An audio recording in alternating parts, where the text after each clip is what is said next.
It kind of goes back to the old adage of, lock them up and throw away the key, right? I mean, we don't do that today. I mean, corrections has changed, like I said, over the last 10, 12 years, and really a focus away from just the incarceration model. We do have a role outside of just locking the door and securing the bodies, in that we can help make a difference in some people's lives. We're super excited to have this space. It's much more functional for staff.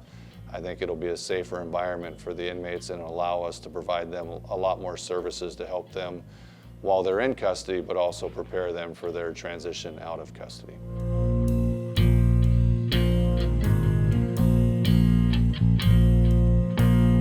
The idea behind a jail or jail expansion probably started over 10 years ago. The initial proposition or proposal was to put a reentry facility down off Constitution. There was a lot of community pushback with that, and I believe the funding never materialized either.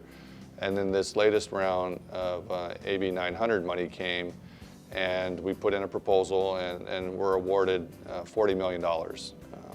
Another county was also awarded the same amount but chose not to accept it, and so we asked for that second piece and were awarded another $40 million to make what is currently our $80 million AB 900 project. We broke ground in 2017. We had a number of different delays related to, we had some issues with the elevators initially. COVID hit in the middle of all this, caused delays on the construction side, but then also we were awarded a special event permit to use 2 of the units early so that we could quarantine new arrivals and keep them separate from the rest of our existing jail population to minimize the spread of COVID within the facility. Where we are today with what's needed, it just really highlights the change in corrections overall, I think, in the last 10 to 12 years, and certainly in California with AB 109, which put the onus on local facilities to get in the business of rehabilitation.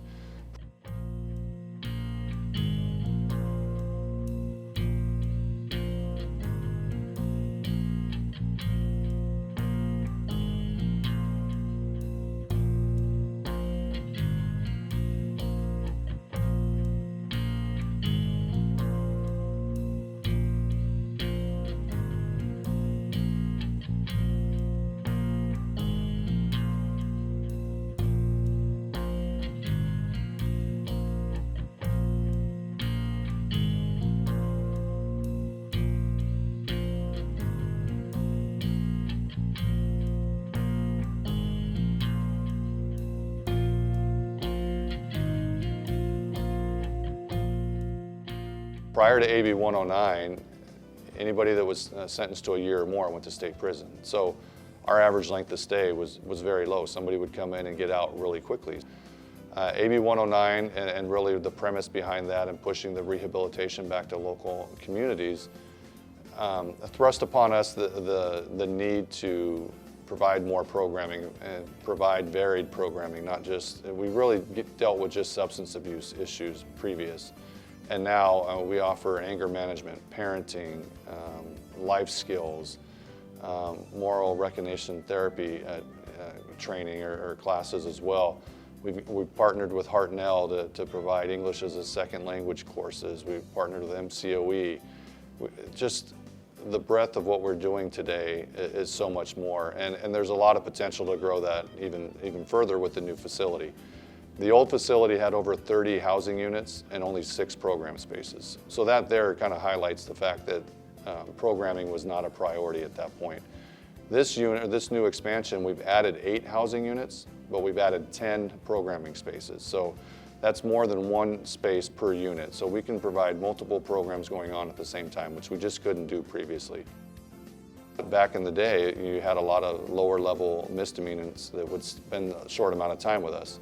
Those people don't stay in our jail. If they even come to jail, they're generally released the same day. So the people that are staying inside the facility are more sophisticated, more dangerous. They're the real serious and violent criminals in our community. And so this secured place will be safer for them, it'll be safer for staff, and just a much more efficient operation in how we incarcerate our local community. So we'll go into a secured hallway, and there are 2 units off of here. Again, across the hallway, 2 units. And then everything, again, you see here is duplicated upstairs. So there's 2 units, 4 downstairs, and 2 and 2 for a total of 4 upstairs.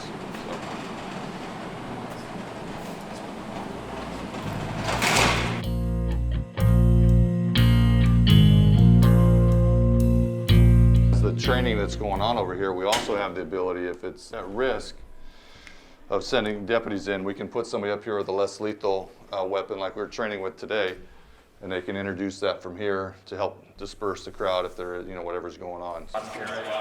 3, 2. Get back! Get back! Get back! Get back! Muerto, muerto.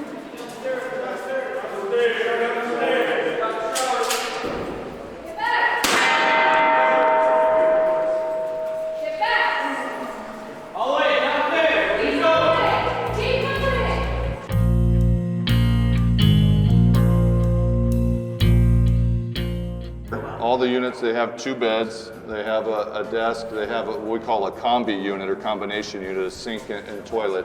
And this is just a standard room here. There's little cubbies underneath the bottom bunk to store their belongings.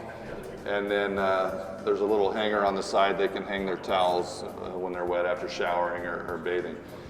And if we were to move over here to an ADA cell, you'll see there's more space at the front. Again, you need to have a bigger radius for someone in a wheelchair to be able to have access and to wheel under the desk, as well as turn around at the foot of the bed. And then the combi unit where the sink is, they need to be able to wheel underneath and be able to wash their hands. And then the grab rail so that they can move themselves from the wheelchair to the toilet. And then, having the large space, as you saw earlier, to be able to move around, to have the ability to go outside as they see fit, as opposed to only going when we schedule them, to be able to sit down and have a video visit in kind of a somewhat private space with their loved ones, as opposed to only getting a visit when we tell them, again, for maybe an hour on a Sunday morning, and they can do it any time of the day, or if there's an event at home that they can be a part of.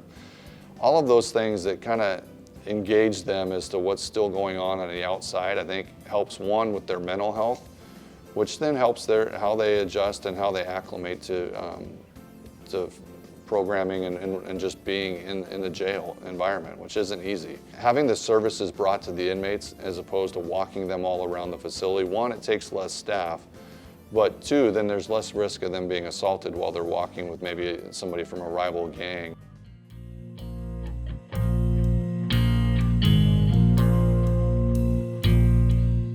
With the design we have and getting the community-based organizations involved, as well as our county partners that provide programming, really just helps with that overall reintegration and just feeling a part of the community. We have a tremendous program manager who does a good job interacting with local county organizations, like I said, MCOE, Hartnell, Salinas Adult School, but also the community-based organizations, to get them in to help people transition on their way out. So I think just the onus on local jurisdictions and providing reentry services made this a priority for us, and that we had to adapt our footprint and what our facility looked like, and so that we could meet the needs of the inmates within the facility. It's hard to pinpoint one program that's been most successful. I think the English as a second language classes that we offer through Hartnell here are huge. We have a fairly large Hispanic population that is only Spanish speaking in custody. And it's been a need for many years. I've been with the department almost 28 years, and I think that's a class that was long overdue.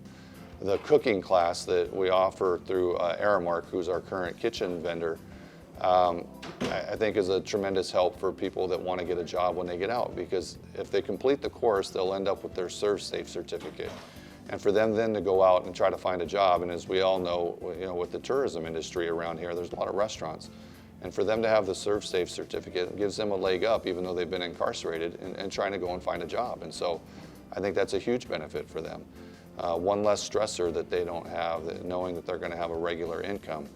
But we've also worked with different organizations to help people find housing, to help them find jobs. And so all of those are vitally important. And what's important to one today may be not important to the other one tomorrow. And so being able to identify what each individual's needs are and then trying to tailor a program towards them has been a huge success. Those that don't have a connection probably have no idea what really goes on and how much effort is undertaken by our department to really give people what they need inside here to help them deal with whatever issues they may be dealing with, whether that's a mental health crisis, whether that's job skills, or maybe it's personality skills and how to deal with loved ones, or you know, how to balance a checkbook and things like that. Those things that a lot of people take for granted that some number of our community have never learned how to do and struggle with, and so hopefully we can provide some of those skills to them so that when they get out, they'll know how to do that. And then hopefully in the process, educate the family as to what they're going through so that they can be a little more understanding when they get out and help them continue what they've learned in here.